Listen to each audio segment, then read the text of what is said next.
ఇంకో పోను పోను right.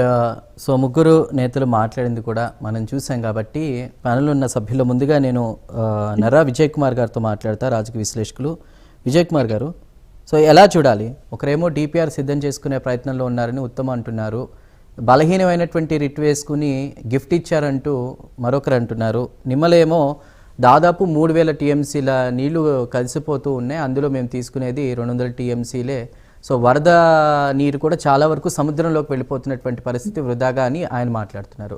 So మీరేమంటారు దీనికి సంబంధించి, రిట్ పిటిషన్కి సంబంధించి కూడా? విజయ్ గారు, తెలుగు జాతి పేరుతోటి ఇన్ని సంవత్సరాలు కలిసి ఉన్నటువంటి ఉమ్మడి ఆంధ్రప్రదేశ్లో తెలంగాణకి ఏ రకంగా అన్యాయం చేశారు? పేరు తెలుగు జాతి, మొత్తం దోపకం ఒక ప్రాంతం వైపే వాటర్ దోసుకుపోయినటువంటి విషయం కళ్ళ ముందు కనిపించింది. అందుకే రాష్ట్ర విభజన జరిగిపోయింది.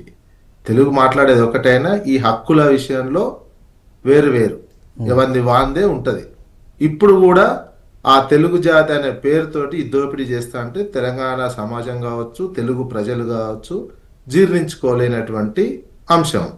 ఈ రిట్ పిటిషనే ఒక కుట్రతోటి ఆదిత్యనాథ్ దాస్ను పంపించిందే ఎందుకనేది ఈ కోవర్ట్ ఆపరేషన్ సక్సెస్ అయిపోయింది. చంద్రబాబు నాయుడు చేసిన కోవర్ట్ ఆపరేషన్ ఆదిత్యనాథ్ దాస్ను పంపించింది ఎందుకు? ఇందుకే సలహాదారుగా ఉండి రిట్ పిటిషన్. ఒక రాష్ట్ర ప్రభుత్వానికి ఏ రకమైనటువంటి పిటిషన్ వేయాలి అనేటువంటి తెలివితక్కువతనము తెలంగాణ ప్రభుత్వం చూపించుకుంది. రిట్ పిటిషన్ వేయాలా, సూట్ వేయాలా అనే విషయమే ఇంత పెద్ద వ్యవస్థ, 4 కోట్ల మంది ప్రజలకు నాయకత్వం వహిస్తున్నటువంటి వాళ్లకు ప్రభుత్వానికి అవగాహన లేకపోవటం, తెలివి తక్కువగా వ్యవహరించడం అంటే ఇది పూర్తిగా ఒక కోవర్ట్ ఆపరేషన్ లాగానే జరిగింది తెలంగాణ మీద. తెలంగాణ ప్రభుత్వం ఆ రకంగానే వ్యవహరించింది. తెలుగు జాతి అంటున్నారు, ఓకే, మీరు వరద జలాలు అనేది ఎట్లా?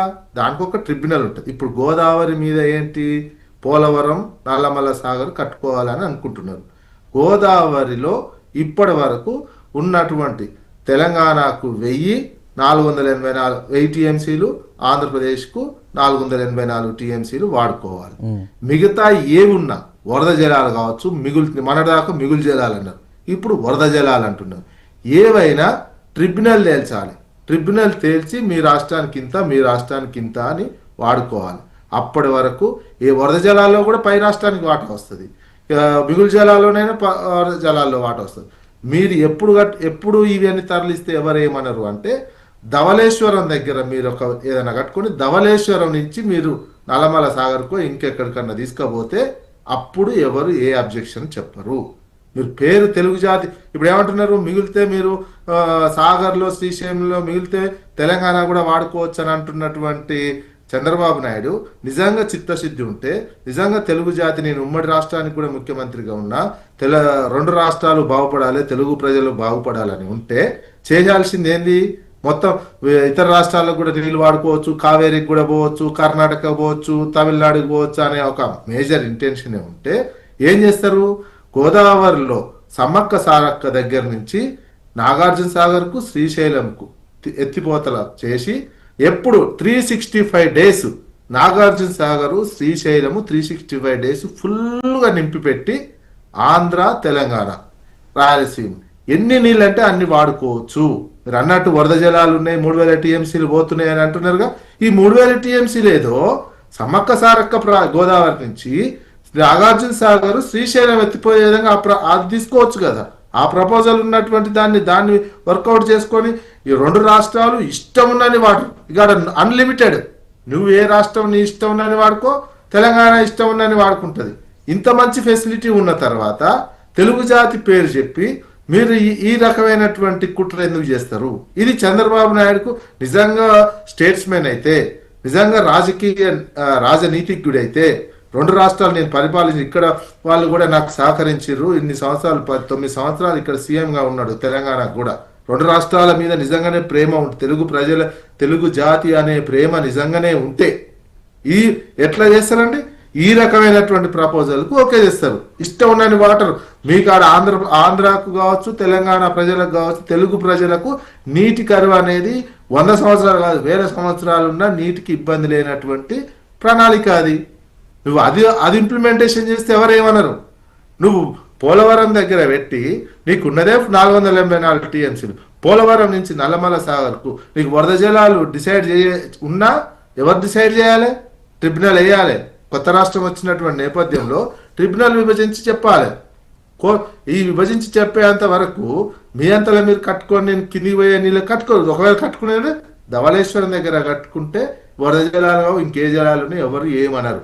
మీరు అది చేయకుండా తెలుగు జాతి పేరుతోటి తెలంగాణకు అన్యాయం చేసే విధంగా 2 రాష్ట్రాల మధ్య నిరంతరం వివాదాలు ఉండాలి అనే ఒక కోరికతోటి ఇప్పుడు ఏదో గురు శిష్యులు ఇక్కడ శిష్యుడు ఇక్కడ సీఎంగా ఉండనే నేపథ్యంతో తీసుకుపోతే నిరంతరం తెలుగు ప్రజల మధ్యలో ఈ రకమైన ఇంకొక మాట కూడా మాట్లాడారు విజయ్ గారు. గోదావరిలో పుష్కరంగా నీరు ఉంది కాబట్టే రాష్ట్ర విభజన తర్వాత కాళేశ్వరం నిర్మాణం చేపట్టినా కూడా మేము అడ్డుకోలేదన్నట్టుగా కూడా కొన్ని వ్యాఖ్యలు చేశారు కదా. చెప్తా. గోదావరిలో పుష్కలంగా నీరున్నటువంటి మాట.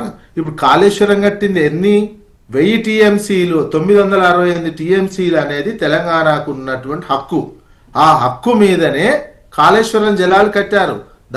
కాళేశ్వరం ప్రాజెక్టు కట్టారు. దాంట్లో మిగులు జలాలు కావాలి కాళేశ్వరానికి సంబంధించినవి. తెలంగాణకు ఉన్నటువంటి 968 టీఎంసీల దాంట్లోనే కట్టుకున్నటువంటిది.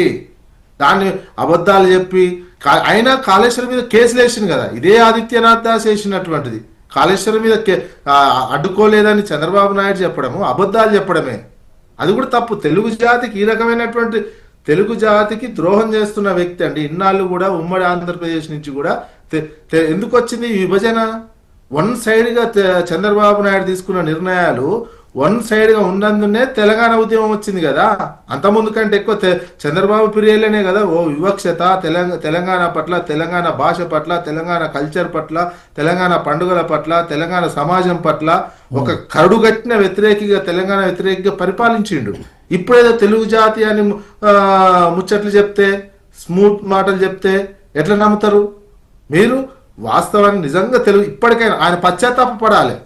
చంద్రబాబు నాయుడు నిజంగా పశ్చాత్తాపపడి నా వల్లనే ఈ రకమైన తెలుగు జాతి విభజనకు గురైపోయింది, ఇంత అన్యాయం చేసిన నా పరిపాలనలో ఇప్పుడైనా కేంద్రంలో చక్రం తిప్పుతున్నా, నాకు ఒక అవకాశం ఉన్నది, తెలుగు ప్రజలకు నిజంగా నీటి కొరత ఎప్పుడు శాశ్వతంగా గుర్తుండిపోతావు. చంద్రబాబు నాయుడు గుర్తుండిపోతాడు కూడా. ఇన్నాళ్ళు చేసిన ద్రోహానికి ఈ ఒక్కటి సమ్మక్క సారక్క నుంచి కనుక నాగార్జున సాగర్ శ్రీశైలం 365 డేస్ సముద్రం లాగుంటది. నీకు ఎక్కడ శ్రీశైలం బ్యాక్ వాటర్ నుంచి మొదలు పెడితే పులిచింతల వరకు చూస్తే సముద్రం లాగుంటది. ప్రాజెక్టులు 365 డేస్ 24/7 365 డేస్ పుష్కలమైన వాటర్ వాడుకోవచ్చు. రావాలి రాజనీతిజ్ఞుడు. మేడా విజయశేఖర్ రెడ్డి గారు ఉన్నారు. విజయశేఖర్ రెడ్డి గారు మీరేమంటారు? చాలా కీలకమైన వ్యాఖ్యలు చేశారు విజయ్ కుమార్ గారు, మీరేమంటారు?